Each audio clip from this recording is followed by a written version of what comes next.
Raise your hand if you've ever placed a trade only to watch it immediately move against you. You sit there second-guessing yourself, wondering if you should have just waited a little bit longer.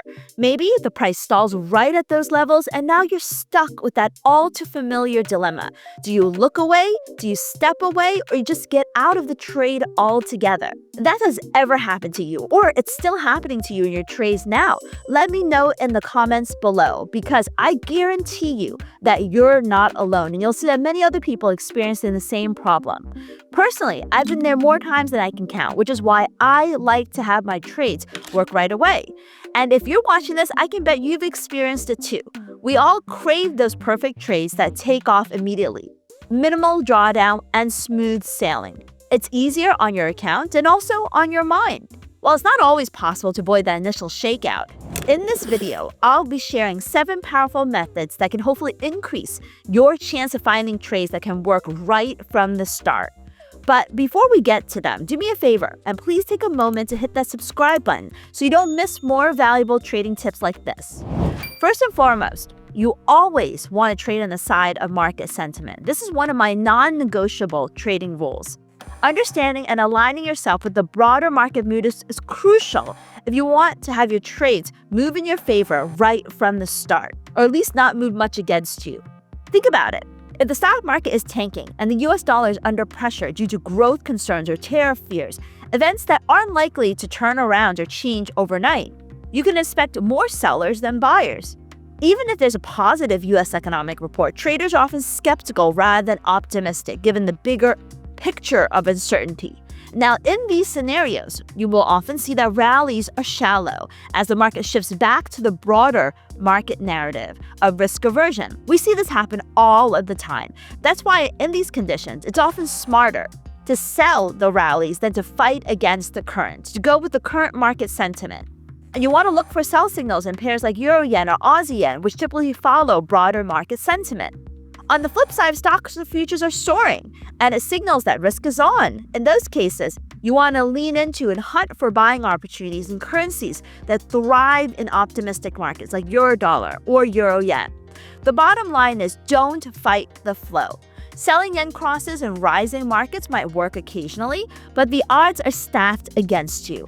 Follow the market's natural rhythm and you'll improve your chance of success. Second, trade the price action. Trade what you see, not what you think. One of the greatest strengths of consistently profitable traders is the ability to trade what they see and not what they think.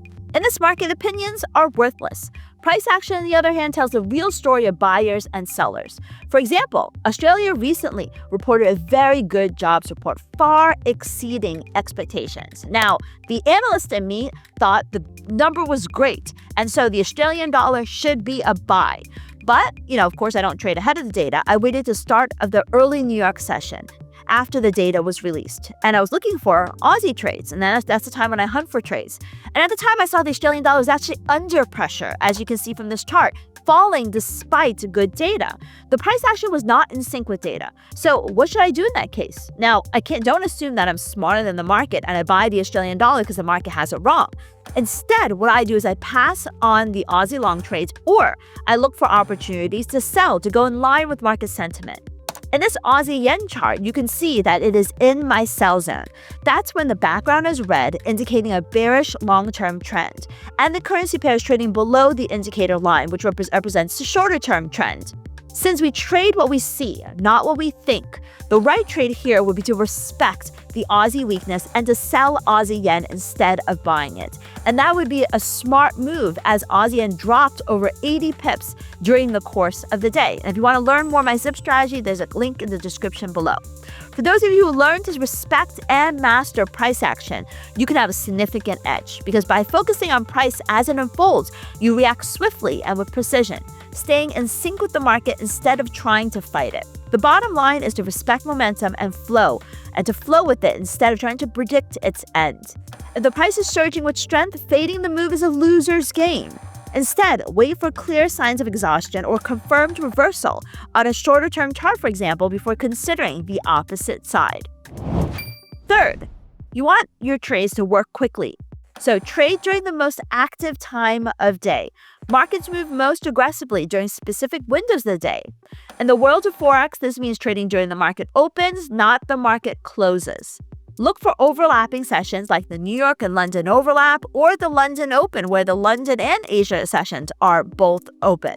Even Tokyo Open can often give you some quick continuation trades, especially in the Australian and New Zealand dollars, because those markets are the ones, where you have participation. For index traders like those in the NASDAQ or S&P, the market open is where the real action happens. And if you're trading gold, both the London and New York Opens are prime opportunities. You want to focus your trading hours around these high activity windows to catch the best continuation moves.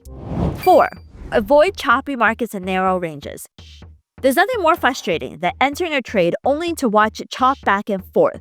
When markets are in tight consolidation or trading in choppy ranges, breakouts tend to be weak and short-lived. So, how do you avoid choppy markets? Well, you can focus on pairs or assets that are already moving. You want to look beyond the US dollar pairs because oftentimes the crosses have much better opportunities that can really take off. Focus on trading during active market hours or after, not before big data. You can also look for wide-ranging bars or engulfing candles that break out of consolidation zones. These are signs that the price is ready to move, and that's when you want to get in. Number 5, trade on the side of data or news. Economic releases and breaking news can spark immediate volatility. And if you can position yourself with the direction of the news impact, you're more likely to see instant movement. Major reports like non-farm payrolls, the inflation data, or interest rate decisions can fuel massive moves, especially the Friday after NFPs. There can be some very, very nice continuation moves. And we trade NFPs every month with you, and you'll see how we do that in our news trading. Using an economic calendar to track major news events, find some fast X feeds for instant data releases and analysis, and when the surprise is big enough and the momentum is strong, align your trades with the news direction for the best chance at quick profits. The trick here is to make sure you also manage your trades properly. You want to be nimble with your profit targets when you're trading news. Number 6, align with a higher time frame. Make sure that you know what the trend is on the bigger time frame, because one of the largest mistakes that traders make is trading against the overall trend. If the daily chart is bullish, attempting to short intraday breakouts is fighting against the tide. The same is true for bearish conditions. That's why I love to use moving averages. If you got a short-term sell signal, I always have to make sure that the instrument is trading below the 50 or the 100 SMA on a higher time frame. That helps me ensure that I'm trading with the overall trend. I trade 1-hour charts specifically, so I use the 50 or the 100 SMA on 4-hour and daily charts as a trend filter. If the price is above, look for longs. If the price is below, look for shorts. Number 7, look for breakouts from key levels. Breakouts from well-established support and resistance levels is a very popular trading strategy for new and experienced traders because the breakouts can oftentimes lead to sharp moves. The strategy here is that when you see a breakout, you want to confirm the breakout on a higher time frame, like a 1-hour or 4-hour chart to filter out the false moves.